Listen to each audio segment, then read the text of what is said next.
Des caravaniers en plein échange avec le guide touristique à bord du camion Safari dans le cadre du Koya City Tour de Libreville. Les touristes découvrent et remontent le temps via des escales sur des sites mythiques. D'abord le fort de Mal en passant par le square du capitaine Tchoréré avant de poursuivre pour le mémorial Léomba. On est au mausolée de Léomba, premier président du Gabon. C'est la première fois pour moi. L'excursion nous conduit également à la place de l'Indépendance, aussi appelée place de la République, chargée de symboles du point de vue de la transition du Gabon vers une nation souveraine. Ici, nous sommes dans un lieu très symbolique, en reconnaissance à ceux qui sont morts pour la patrie.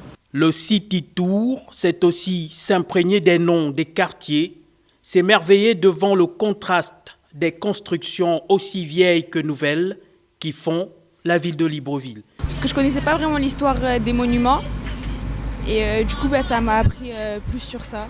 Bien expliquer l'histoire, le pourquoi, le comment, donc vraiment quelque chose que tout le monde devrait faire qui habite à Libreville pour mieux connaître l'histoire des peuples. Ce programme doit faire partie du programme scolaire de tous les étudiants, tous les scoliers du Gabon, parce qu'on pense qu'on connaît notre ville, mais en fait, d'après ce qu'on a écouté, je me rends compte que je ne connais qu'un tout petit peu. À noter que le Koya City Tour de Libreville, c'est chaque week-end au prix de 10 000 francs pour les adultes et 6 000 francs CFA pour les enfants de 6 à 12 ans, afin de découvrir l'histoire de la capitale gabonaise.